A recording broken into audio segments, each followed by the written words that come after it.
ॐ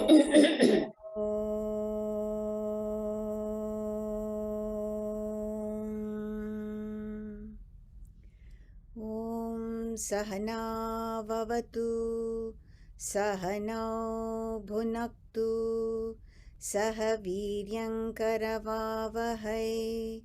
तेजस्विनावधीतमस्तु मा विद्विषावहै ॐ शान्ति शान्ति शान्तिः वसुदेवसुतं देवं कंसचाणूरमर्दनं देवकी परमानन्दं कृष्णं वन्दे जगद्गुरुं समस्तजनकल्याणे निरतं करुणामयं नमामि चिन्मयं देवं सद्गुरुं ब्रह्मविद्वरम्. So who's going to recap? Hima is going to do the recap for us. Hari Om. So last week we did the Moksha Sannyasa Yoga, chapter 18. Shashi ji said it had 78 shlokas, and of course, she highlighted so many for us. This is the summary of the entire Gita in one chapter to help us realize our true potential. Here, Bhagwan is, talking about everything in, I guess, Sankshet. We're talking about tapas, which is the conservation of energy based on self-control, sense and mind control, self-discipline to help us simplify our lives. Conserved energy is redirected to yajna, selfless action. Results are then shared with clear understanding that we are the beneficiaries only because of the help from so many. Many have contributed to our success. Life is impossible in isolation. Yagna, dana, tapas should not be given up, says Bhagwan, because Pavani, Mani, Shinha, they are purifiers. Bhagwan tells us how as Karam Yogis, we are all action-based.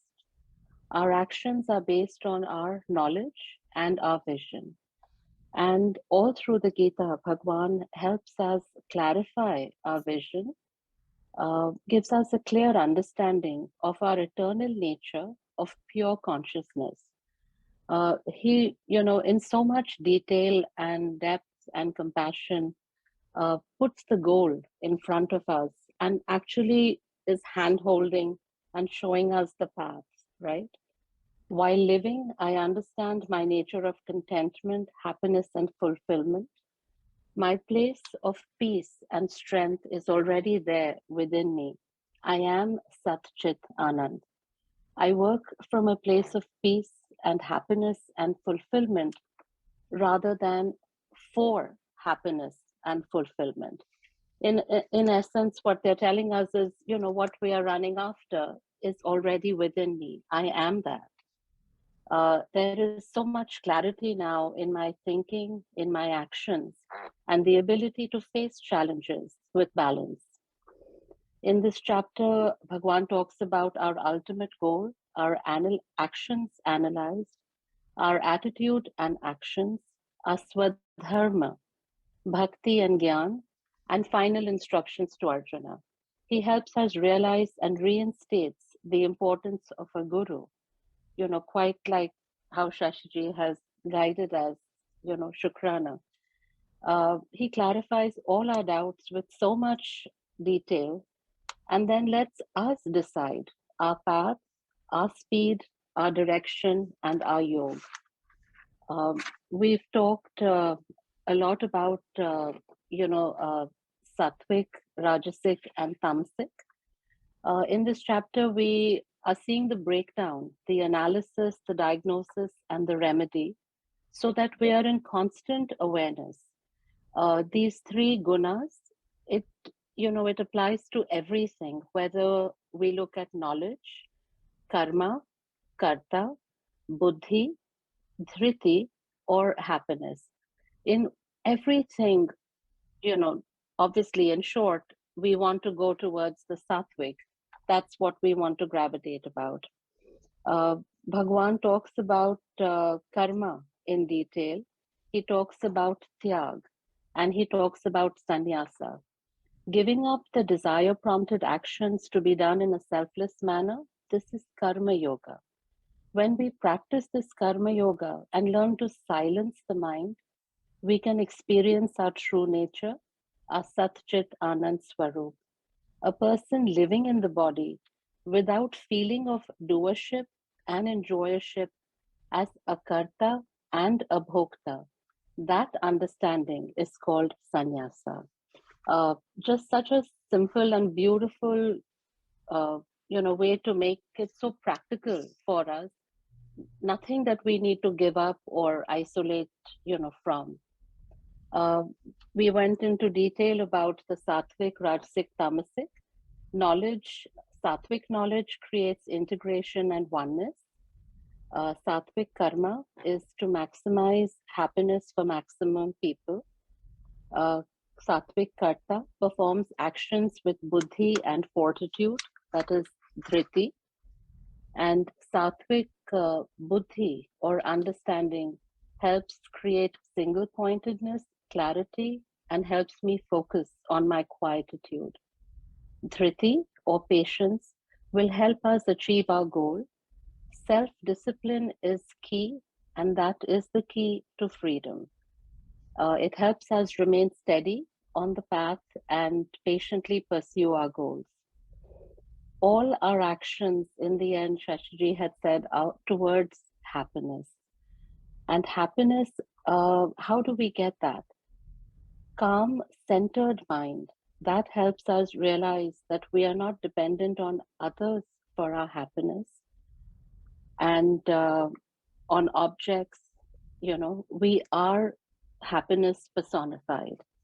And all of this basically is, guided by our gunas. And I guess that's what we need to keep on our focus so that we focus on the sattvic and not dwell on our rajasic and the tamasic. Basically, the Guru has held such a clean, clear mirror in front of us so we can analyze where we are and walk towards our goal. Hari Om. Excellent. Great job. All right. So this is our concluding chapter, and this is a concluding session of the Gita for God is in You. Krishna is summarizing the path for all of us to live to our true potential. And very importantly, he begins where we are in the midst of all our actions, all our activities. That's where we all are, right? And so brings attention to every aspect of our karmas, just as been explained. Therefore, we can refine them at every stage, at every level of even our thoughts, our attitude, and even as we perform them, even our ultimate results, what our focus should be, right? So bringing this all to our awareness, what happens? We become alert, and alert living is what comes to us, okay? So we're able to then have some, to space to introspect and then move from wherever we are in our, our personality traits, our gunas, right? So we move from, tamasic to even rajasic to even, finally to sattvic. And so the end result of everything is again to bring that quietude of mind, which is called purity, and focus and concentration, which is called, chitta ekagrata. So that is chitta shuddhi, which is purity. Chitta ekagrata is that single pointedness, and therefore getting clarity in our thinking. This is very important. That's why karma has been analyzed like anything. I mean, anything before we've seen, right? How much he spent time on that, because he knows that's what we all are doing at all times. So then what happens when we do this? Our choices will be wonderful. The actions will be wonderful. And then what happens? Doing our best, we are at peace with ourselves.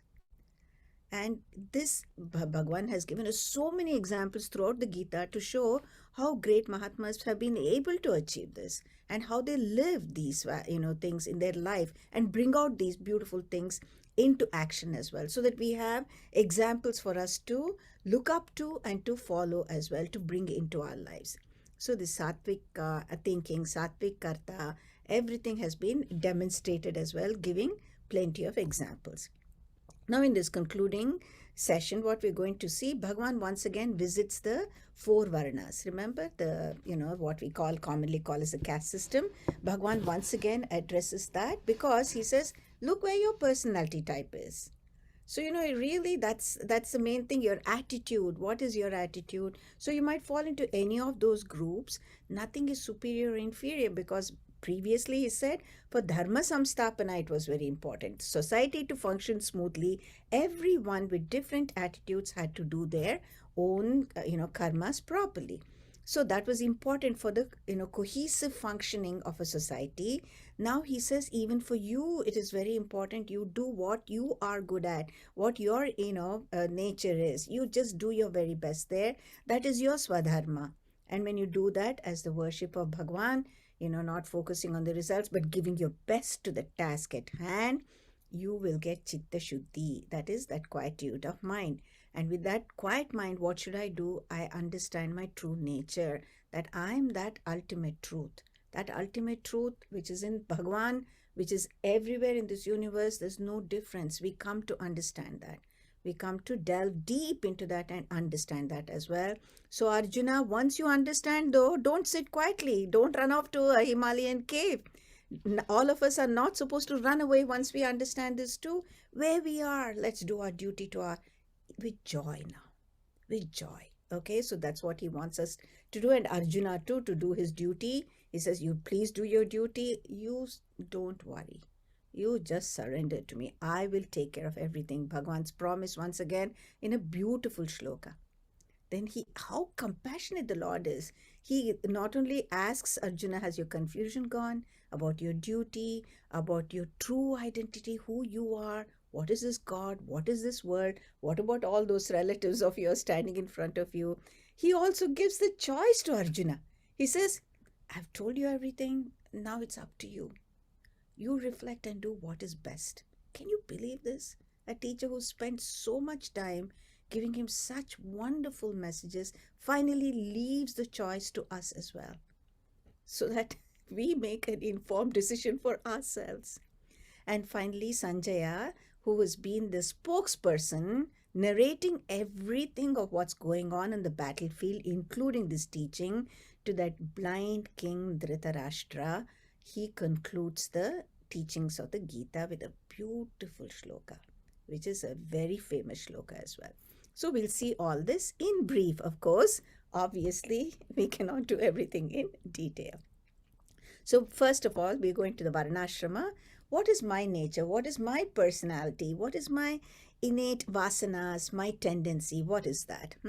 So now let's see this particular shloka. Of course, you know what those four varnas are, but please repeat after me. Brahmana kshatriya visham. Brahmana Kshatriya Visham Shudranam cha parantapa. Shudranana Chaparantapa Karmani pravibhaktani. Karmani Pravibhaktani Svabhava prabhavair gunaihi. Swabhava Prabhaver Gunaihi. Svabhava prabhavair gunaihi. So he says people have different abilities to do different things. We all know that. I don't have all the abilities Ranjani has, or Parveen has, or Ritu has. Each one has our own abilities, or any one of you for that matter. We have our own strengths. We have our own, aptitude as well. Okay, so all of us we differ in that. So doing action is one thing, but having an attitude to, our aptitude, our strength is also different. So based on that aptitude, people perform karmas which differ in their nature. So, you might see, so he classifies them again. Brahmana is sattva guna pradana. He'll say, mostly sattva guna is there, and then followed by rajas and then tamas. Whereas the Kshatriya is mainly Rajasic and then followed by Sattva and then Tamas. Vaishya is Rajoguna first, then Tamas and Sattva. And Shrudra, it is Tamoguna predominant, followed by Sattva, so Rajas and Sattva. But it's like, taking a cup of tea. Some people prefer a little bit more sugar. Some people want it strong. Some people want more milk. That's it. We are all a mixture of these things. Okay, but see what your natural tendency is, and through that, actions will happen, are reflected. So if you just generalize and really put them into compartments, this is how you would see their personalities. People who belong to the Brahmana category are generally have a quiet mind, not quick to react, very sort of more of a responsive nature. So they control their senses. They like self-discipline. They like, to any practices which brings quietude of mind. They're easy and to forgive people, straightforwardness, nothing devious about them. They like study all these satsangs and scriptures and things like that. That's what they like because they have faith in that. They know that understanding that will bring me peace, and I'll be able to live in harmony with everybody. So they have a bigger vision. They the Brahmanas. The Kshatriyas, because of the Rajasic nature, they are definitely the one who will be ready to defend, ready to protect. This is their quality. So they have fortitude, they have dexterity, they never run away from challenges. And then when you look at the Vaishyas, they have this sharp business mentality. They create wealth, they create, occupation for many people. That is their strength, and they excel in that. And any type of business, including agriculture in those days, of course, Krishna's days, cattle rearing was there. So business minded people are the people who are Vaishya, that tendency, yeah? And then the Shudras will follow orders. They are not very sort of forthcoming in having big ideas and things, but they're very faithful as far for bringing the task into completion, doing the work. They're very good at that. And I've told you this, even in us, we see all of a mixture of all this. And I've given a simple example, even when we looked at in the 4th chapter, when we looked at the caste system, we said, just think of a birthday party that you plan and how you become all of these 4 when you do that in your family. So it's a mixture, but what is my preponderance nature? We just look at that and we follow that path in our lives. And so what is superior and inferior in this? There's nothing superior or inferior. Each one has to do their part, whatever they've taken properly. That's the key here. And that alone will make a society go smoothly. And if we do our part properly, Bhagwan is now going to stress on something more, which is also going to help us on our individual journey as well. And what you understand that if somebody has a bigger vision and is doing something more, on a higher level, obviously their responsibility is more. People will be looking up at them. So that's very important that whoever is leading, whoever are visionaries, then, they have maximum responsibility. Maximum responsibility. It's nothing superior, inferior, but what they do, others will follow. That's an important thing to remember. So people have different abilities, and then therefore, depending on their abilities, they do their karmas, but doing it well is very important. And so now Bhagwan says, doesn't matter what your personality type is, but you do your swadharma. That is, whatever you're good at, you please do that well. And to that thing, he now says a few shlokas. We'll just comprehensive idea about these things. That's it. Okay. Sve sve karmanyabhiratah स्वे स्वे कर्मण्यभिरतः tam siddhim labhate naraha संसिद्धिं लभते नरः swakarmaniratah siddhim स्वकर्मनिरतः सिद्धिं yata vindati tachrunu यथा विन्दति तच्छृणु yatah pravrutirбhूतानां यतः प्रवृत्तिर्भूतानां येन सर्वमिदं ततं येन सर्वमिदं ततम् स्वकर्मणा तमभ्यर्च्य स्वकर्माणतमभ्यर्च्य सिद्धिं विन्दति मानवः. सिद्धिं विन्दति मानवः. You do your swadharma. You will attain perfection. Bhagavan is saying here. Swadharma is, see, not only by doing our own swadharma, not only do we prosper, Bhagavan says that will bring quietude of your mind. Doing your job well makes you happy, makes you peaceful, makes your mind quiet. With that quiet mind alone can you unfold yourself. Unfoldment is bringing out our true nature, true potential out. And when you do that, that itself is realization, that itself is moksha. Understanding your true nature, living with that understanding in this life is liberation. So Bhagavan says, what a key where you are, doing whatever karma you are good at, your personality is good at, you excel in that, you yourself will come to free yourself right now in this world and live with that independent joy.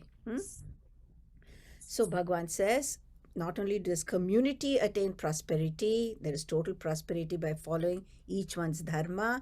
So there's no need for a brahmana to say, I want to, go make plenty of money, or nothing wrong in making money, but no need to change occupations. Do what you can where you are is very important. Be steadfast, and this will lead to perfection. Whatever duties we have taken up now, whatever is our profession, please let's fulfill that properly. Doing that will attain perfection. Therefore, be steadfast is Bhagwan's very important message. All the people who excelled in their fields have reached their pinnacle, like people winning the Nobel Peace Prize or Nobel Prize in any field, or the Bharata Ratnas, or the Olympic skaters and athletes. In their field, they're focused and they remain steadfast and they have excelled. Like that, even on this spiritual path, you will get to where you have to by being where you are and doing your job well. And not only that, there's a very beautiful chance that if we stick to our dharmas and we just sincerely work there, we also move forward in the sense, I've got some beautiful examples. Swami Ranganathananda of, Vedanta Society, he became the president of Ramakrishna Mission. He started as working in the kitchen, but his inclination and everything, just being steadfast in whatever he was doing, his profession, he slowly moved up too. So there's a chance that not only by being steadfast, you not only do your job well, you also can move up in your vision and your thinking and your journey as well. Michael Faraday, everything that we do right now in our technology world is based on his inventions. Our Gurudev Swami Chinmayananda was an atheist, and such a, you hear about his life, you're like, what is this? Here he is. He's teaching us the Bhagavad Gita and bringing the message of the Upanishads ultimately. And of course, Mahatma Gandhi, who was even scared of, being alone at night, when he confesses that, I was scared and I used to admire Kasturba, my wife, who was not scared. This was his thing. And look, he became a fearless leader. Where we are, do our job well, and you will reach the top is the big message for us. So now, yes, I do my Swadharma. I do get that quietude of mind, purity of mind. Now, what is going to happen with that is the next question, right? So in that, Bhagavan says, once again, saying you should do your Swadharma. It's a shloka which appeared previously, but with slight modification. Bhagavan is once again stressing for that. Let's see this. Shreyan Swadharmo Vigunaha. श्रेयान् स्वधर्मो विगुणः Paradharmat Swanushtitat. परधर्मात् स्वनुष्ठितात् Swabhavaniyatam karma. स्वभावनियतं कर्म Kurvannapnoti kilbisham. कुर्वन्नाप्नोति किल्बिषम्. So look at yourself. See what your inclinations are. Do the job wherever you are. According to that varna, you excel. And then what will happen? Don't look at others. However profitable, attractive it might be, Bhagavan is once again saying, because he says, what happens if we take up somebody else's vocation, thinking it's so attractive? When problems come, we are not equipped to deal with it. Or actually, we are depriving our society of the service that we could have provided to the best, because we have some great, qualities in us. We have not utilized it to help the society as well. And if we have likes and dislikes, and we sort of prefer others' occupations, it only makes our ego stronger. We become more and more rigid in our thinking. And so don't use your talents in fields which are contrary to your nature, Bhagavan says. And remember, each one of us is unique. Each one of us has a special place in this creation. We are born to do our best where we are, and that will be a contribution we can provide to this entire, whatever place we are providing a very important contribution. It matters. Nobody is to think that I'm no good. No. Bhagwan has not made even a blade of grass unnecessarily. He has not created that. So be very comfortable with that thought. So there's no need to look down or feel jealous, nothing. Where we are is a perfect place to move forward. This is a very important thing. And there's a very beautiful story. I think I've told you this before. There was a sadhu who was sitting under a tree meditating, and one day as he was sitting, a bird dropped its droppings on his head, and he got so angry. He looked up, and with his in his anger, actually the bird actually got burnt and fell down. He didn't realize he had all this great siddhis now, and he felt pretty good about himself. And so he packed up his thing. He went on for his bhiksha, and he stood in front of a lady's house, a house, and started saying, Bhavati Bhikshandehi, several times. And the lady of the house kept saying, coming, please wait, Sadhu Maharaj, please wait. And so he was waited, and she kept saying, I'll come. And then finally she came running, and she brought the food she had, and she was about to offer. She saw his eyes were really red with anger, and she just looked at him, and in a very smiling way she said, Maharaj, please don't be angry. I'm not that bird that was burned down by your red eyes. And so he's like, what? How did she know that? There was nobody around when I did that. And she said, look, I was taking care of my husband who's not well. So it took me some time, but I'll tell you where you can find an answer as to how I knew that you had these powers. And he says, really, please tell me. He says, you just go to that person in the next town, and he will explain to you what, how I have this quality in me. So the Sadhu Maharaj runs to the next town. He says, this person must be really powerful. Who's this person this lady is sending me to? And he goes, and he meets this person who's a butcher.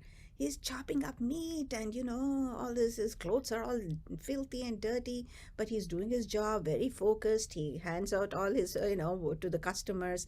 Then he comes home. The man says, you just follow me. So the sadhu follows him. He takes a shower and everything, and then he takes care of his parents, elderly parents. He feeds them. He has a nice conversation. Then he comes and sits next to the Sadhu Maharaj and says, so what did you want to know? Sadhu Maharaj has got his answer. A person who's doing his swadharma to the T, without any likes, dislikes, and follows it to the T, as in worship of Bhagwan, such a person's power is tremendous. So sticking to our swadharma is very important, is what Bhagwan is saying. And with that, one will get chitta shuddhi. One will get a quiet, undisturbed, purified mind. With such a mind, come to know your true nature, that supreme truth, that Brahman, now called Atman in an individual. Understand that. When I understand that, the way I look at things differ. I look at the differences, but I don't separate and divide and everything. My strong likes and dislikes go away, so that I can live with a calm, peaceful mind with everything around me, bringing out my very best. So in a few shlokas, Bhagavan is going to says, please meditate. And he gives again revises a little thing from the 6th chapter for us about posture, about controlling our senses and the mind. And then he talks about how to meditate and understand I am Satchidananda Brahman. Brahmabhuta prasannatma Brahmabhuta prasannatma na shochati na kankshati na shochati na kankshati tamas sarveshu bhuteshu sama sarveshu bhuteshu madbhaktim labhate param madbhaktim labate param bhaktya mamabhijanati bhaktya mamabhijanati yavanyaschasmi tatvatah yavan yaschasmi tatvataha tato mam tatvato jnatva tato mam tatvato nyatva vishate tadanantaram. vishate tad anantaram. Good. So come to understand our true nature. With that quiet mind, you meditate. I've taught you all this, Arjuna. You understand your true nature. Understand that my own nature is that of complete fulfillment, contentment, happiness. Understand that. Then one will go beyond any sorrow. Yes, there'll be things affecting my physical body. Mind will have its tossings up and down, but I will be centered. I will know who I am truly. That place of peace and strength, I'll never waver from that. And nor will I keep running after things for happiness anymore. I'm awake to my true nature. So Bhagavan is asking us to rise, to expand our vision to this understanding. Once I understand that, I know my nature, I know what that Bhagavan, God's nature is, I know the nature of this world as well. I understand there is an underlying oneness. There's an underlying oneness. That understanding will never go away. That is the culmination of all teachings. That is our accomplishment. That is our purpose of this life. With that, we then come back to live in this world, to do our very best, contributing to everything around us to the best of our abilities, facing challenges with equanimity. This is what's going to happen, because life will throw curveballs at everyone. Nobody is exempt from that. But the way we handle it will be totally different. So Bhagavan says, Arjuna, you please follow my instructions. Sorry, not follow my instructions. You keep your mind in me. You be devoted to me. Please do your karmas. And if you do not listen to me because you're still confused or deluded, then if you say, I'm not going to fight, you are the one who'll suffer. You'll suffer because your nature is, I know, the Kshatriya Dharma is your nature. The Kshatriya Swabhava of yours will be boiling with feelings of all that has been done to you, which is wrong. All the injustices, right? It'll come back to you again and again. If you think you'll run away at this moment, wanting not to kill Bhishma and Drona and all your family members and your relatives, all this injustice which has been done to you will surface once again. You'll once again feel very angry. Then you'll feel even more helpless and hopeless, and you'll be miserable. So we understand that, right? It's so hard. I mean, our inner equipment, our psychological climate, it's very hard to manipulate. And if a tendency is very strong in us, how hard it is to change that. So Arjuna's Swabhava is Kshatriya Bhava. You can't do this. You can't run away. You have to fulfill your duty. We all have to do our duty where we are. So do this karma as dedicated to God, and then, I will take care of you. You will come to that supreme place of, rest and peace, he says. Then so compassionate. He says, I leave this to you. It's your decision. So Arjuna, he says, Iti te jnanamakyatam इति ते ज्ञानम् अख्यातम् guhyat guhyataram maya गुह्याद् गुह्यतरं माया विमृशै तदशेषेण विमृशैतदशेषेण यतेच्छसि तथा कुरु. यतेच्छसे तथा कुरु. So beautifully, Bhagwan is concluding the teachings. He says, you reflect now. Arjuna, you think over. Huh? So you know that when we have to do anything, when any of these studies that we do, if it has to bring into our life, come into our lives, we first have to have done a proper attentive listening. That Shravanam should be good. Then we should reflect. Because, does it make sense to me? Does it connect with me? Where am I on this journey? All those things. And where does this teaching apply to me right now? I want to clear my doubts. There is something, which I'm not understanding. So make sure there are no gaps. That mananam has to be done. And then what we have understood, we sit and contemplate and meditate on that. This is my nature. I'm not just this limited finite entity. All the teaching should come back when we sit in Nididhyasana. So Lord, then after all this is very important, Arjuna, you have to contemplate on my teachings. But he says, I've given you the most secretive knowledge, meaning not many people crave for this. It's available, but not many people look for this. You've heard this now. Now it is your decision. You do as you like. Which teacher would say that? This is the greatness of a real guru. They do not sort of force us and say, you have to do this. Okay, you have to do this. No. Given you the teachings, now it is your choice. Now it is for you to put forth any amount of effort if you want to get to where you want. Otherwise, too, it's okay. I've done what I have to do, is what Bhagwan Krishna says. And then so sweetly, he concludes now. He says, renounce all your anxieties. Will I ever get this? What is Bhagwan saying? Oh my goodness, in this life, how can I do that? Don't worry. You just be my instrument. I will take care of everything for you. In these two shlokas, very, very famous, Bhagwan promises us that all we have to do is open our hearts to the Lord.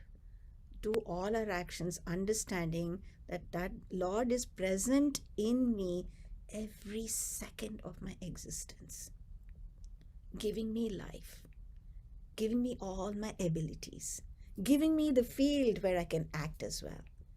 And so I can move on this spiritual path. That Bhagwan is with us every moment, at every point. So let's open our hearts, let's surrender to that Lord, and let's do everything just being that instrument. So he says, Manmana bhava madbhaktaha मन्मना भव मद्भक्तो Dhyaji mam namaskuru मध्याजी मां नमस्कुरु Mame vaishyasi satyam te मामे वैश्यसि सत्यं ते Pratijane priyosi me. प्रतिजाने प्रियोऽसि may. So he says 4 things he says here. You are sure to get success. You will come to me. He says, keep your mind in me. Remember, Bhagwan is the one who's given me this opportunity, this life, this presence. Everything is Bhagwan. So, keep your mind in me, and all duties, remembering that Lord has given me the ability. Therefore, everything I do is for this sake of the Lord. Whether I serve this person, that person is also Lord. Whether I take care of the environment, that is Bhagwan's manifestation. In this way, all actions dedicated to Bhagwan means as a worship of everything around me, in the service of the world. Okay, so keep your mind, do all your duties, dedicate all your actions, and that should be worship of everything around you. Because where is Bhagwan? I don't see a Krishna, Murti of Krishna, and I can't be constantly doing puja for. That's not what he means. He means I'm manifesting everywhere, for heaven's sake. Look around and serve with that attitude. Arey, what a chance I have to serve this world. Bhagwan has given me an opportunity. So with that you serve, and he says very beautifully again, Sarvadharman parityajya सर्वधर्मान् परित्यज्य Mamekam sharanam vraja. Mamekam sharanam vraja. Aham tvam sarva papebhyah Aham tvam sarva papebhyah mokshayishyami ma shuchah. mokshishyami ma shuchah. Very, very famous shloka. This is very famous. Where Bhagwan is saying, you know what? And it's commentated a lot upon because, it says Sarva Dharman Parityajya. That means give up all dharmas. Arey, Baba, just now you said you do your duty. Duty is also dharma, right? So are you asking me not to do anything? Obviously, that won't be it. Huh? What Bhagwan is trying to say is, look, all of us can be aware of our true nature when we sit very quietly in meditation. We might get to that place of peace, that strength, and that pure consciousness, awareness. We might understand that. But to just be in that state always when you're working outside is not that simple. It's not that, you might have that underlying awareness, but you have to work in the world. So that Bhagwan is not saying, don't do anything outside, just be in that state all the time. That is not practical. All he's saying is become my instruments when you're functioning outside. I am the Lord's instrument. Thy will be done, Lord. I will do my best wherever you place me. Sarvam, but what you say, I'm surrendered to you. Bhagwan, I'm yours. Please use me. Please use me. Right? So there, all your anxieties go away there. All your worries go away. Because you know who's working through you. You're able to bring your best because your anxieties are gone, your worries are gone. You're not putting other, ego-filled thoughts in the middle. Mind is so quiet and clear that our best is able to come out through us. Our best is Bhagwan in us. Best is the Lord in us. So that is able to function through us. So that is the surrender. That is, being an instrument. It is not like, suddenly some Krishna will be it is actually Krishna working through us in that sense that the best is going to come through us. If we don't put roadblocks of an worry, of an anxiety, of a, agitation, will this happen, will that happen? You just let go. Open yourself up. Bhagwan will take care. I'm here to do whatever I can to the best. Then no need to worry about any negativities. No need to worry about any wrong consequences. Bhagwan says, I will even make sure that you don't have any sinful, tendencies, nor will you get any, sin, you will acquire any sins after that. I will be there. You just open yourself up. Be my instrument. Sometimes we wonder where is God, and we don't know how to hold on to that God.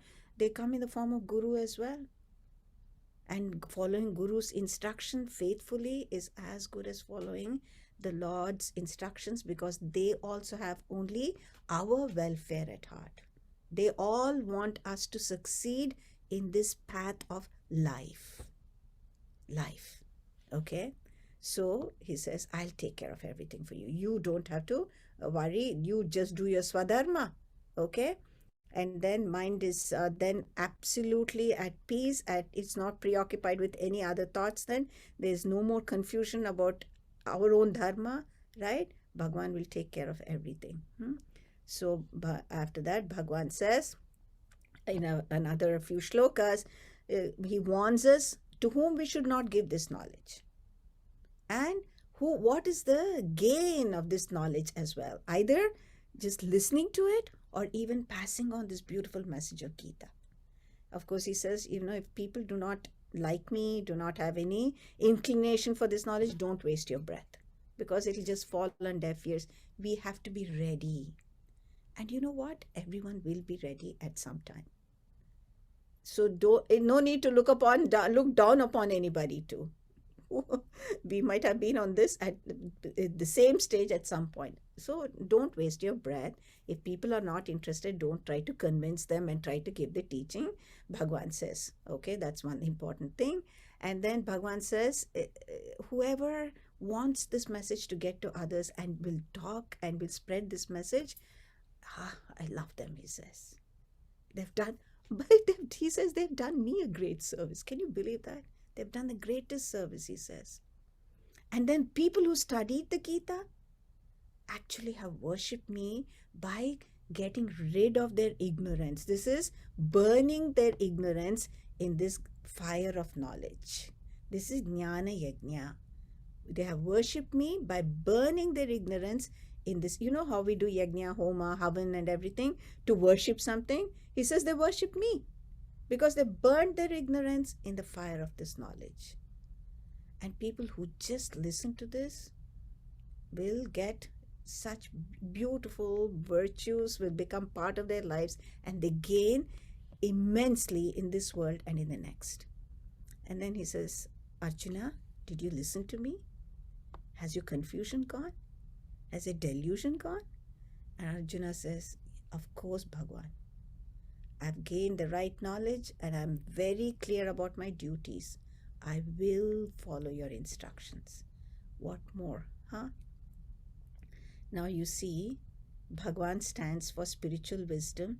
Arjuna stands for action. And when there is spiritual wisdom combined with action, of course, there's going to be success.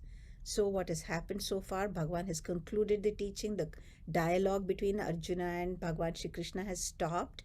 And now Sanjaya, who's been narrating all of this to that blind king Dhritarashtra, is just filled with joy. He says, I got that vision of the Lord and I heard all his teachings. My whole body is trembling with excitement. My hair standing on end. There's tears in my eyes. This is just one of the greatest things that could happen to me, he says. And then he concludes. This is a sloka of, the last sloka of Bhagavad Gita, which says, Yatra Yogeshwara Krishnaha. Yatra Yogeshwarah Krishnaha.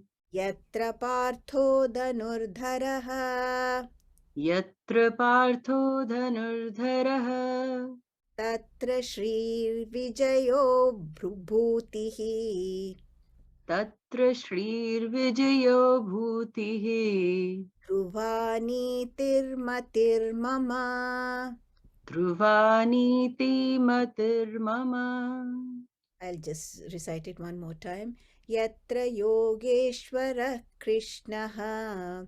Yatra Partho Dhanurdharaha. Tatra Shir Vijayo Bhutihi. Dhruvani Tirmatir Mama.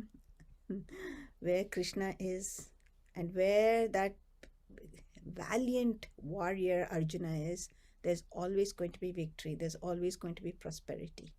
All principles will be followed, says Sanjaya. This is my firm conviction.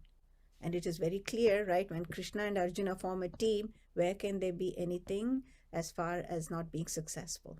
Victory of the Pandavas is assured. Bhagavan Sri Krishna is nobody different from our own true self. That is that spiritual wisdom we have to gain. We have to invoke in our hearts, which we can all get following any of the techniques that have been described for us in detail in the Bhagavad Gita. Arjuna is a person who's come out of confusion, delusion, and he performs action with the right vision. So where there's a right vision of that spiritual wisdom, and when then action follows, of course there's success, of course there's victory. So Arjuna's confusion's gone. He had entered the battlefield so confident, so comfortable with his prowess, but then gets so confused and has no idea how to do his job right there, his duty. Forget the goal of life. He has no idea, right? He could not be clear about the purpose of that war. For Dharma Sthapana, they had so much of wrong had been done. He had to set it right as the person in place there to, take care of this. He had lost it. So Bhagwan made him, set everything right. He clarified everything for him, gave him a clear understanding of his essential nature, of the nature of everybody around him, and also this world. What is God? what clarity we have now about what is God, right?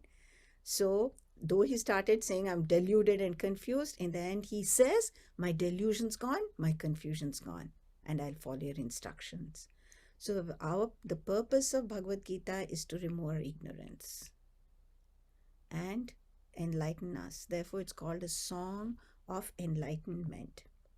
Whenever we complete any text, we always recite the first shloka again of the text with the sincere desire and hope that we will go through the text again and again so that it becomes a part of our life.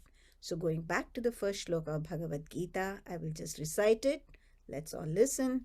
Dharma kshetre kurukshetre samaveta yuyutsavaha mamakah pandavaschaiva kimakurvata sanjaya. Now let's bring our attention to two important words in this whole Bhagavad Gita. The last word of Sanjaya shloka, which is mama, right? You see the mama there. That's the last shloka. Word of the shloka. And the first word of the first shloka is dharma. So Bhagavad Gita is all about mama dharma, your and my dharma. We know that dharma is especially at two levels. One is about my true identity, that ultimate dharma, and the second dharma is about our duty wherever we are. Lord Krishna has just thoroughly analyzed everything for us.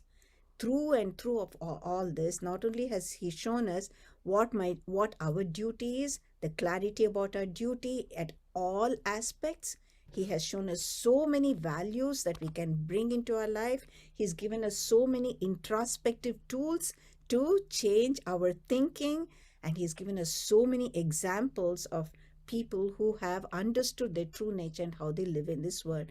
So, Mama, ultimate dharma is my true nature of Satchidananda Atma. That we should be very clear. And also my duty, where we are with my tendency, my inclination, what am I looking for in this world, so that we function to the best. Mama Dharma is the message of the Gita. And now I want to thank you all for giving me this wonderful opportunity to share the wisdom of the Gita with all of you in a comprehensive manner. This is just a beginning for all of us. What I hope we've achieved through this study is that we have all developed a love for Bhagavad Gita, right? And we're no longer intimidated by this. And it is the essence of our Upanishads. Upanishads are the highest philosophical teachings of our Vedas, which deal with us as an individual, deals with that ultimate truth, call it God, as well as this world. Nothing is left behind. Upanishads are the only texts which analyze relationship between God, you and me, and this world around. No other scripture of the world deals with it in this clear manner, dissecting, analyzing, and showing us that oneness. As far as we Devis are concerned, we're very clear now that it's not just for a particular group of people, nor has gender got anything to do with it. Nowhere does Lord Krishna say it is only for men. And in fact, what has become very clear to all of us is that whether it's a man, physical male, or a physical female, our essential nature is Satchidananda Brahman. Also, our physical body, mind, and all these equipments are made of Prakriti's gunas, three gunas, whether it's a man or a woman. We are a mixture of that. So whether it's starting at a thought level to this physical body, man, woman, doesn't matter. We are made of Prakriti. So feminine qualities, masculine qualities are all based on Prakriti's gunas, and Prakriti is a feminine Sanskrit term. So we are not going to get caught in those things anymore. What is very important for us is to have a clear understanding of ourselves at all levels. See where we are, and we make our move to understand our true nature. So when our foundation is solid, we tackle any problem outside with clarity. This is the key. then we have that conviction that we're doing the right thing. Then we can deal with everything with strength and with compassion. Otherwise, what happens? We get so caught in our emotions, we can't deal with the issues in hand. And not only that, what happens? We're not able to put across our message to whoever, we are trying to make a point. It won't come out with clarity, and we might lose even before we start, right? So even Arjuna, you understand, was asked to do his duty, participate in a terrible war with terrible consequences, only because righteousness has to prevail. So let's all do our duty where we are now, with some more clarity in our thinking and with some more clarity as to where we are in life. So I, with deepest humility, first to my Guru Parampara, from whom I have gained this knowledge, and to you all who gave me this opportunity, I'm eternally grateful, and my sincere prayer is, may the Gita's teachings flow through us in our lives, and may we come to live the Bhagavad Gita. Hari Om. God bless. Sarve bhavantu sukhinah. Sarve santu niramayaah. Sarve bhadrani pashyantu. Ma kaschid dukha bhag bhavet. Om Shanti Shanti Shanti. Hari Om. Shri Gurubhyo Namaha. Hari Om. Manga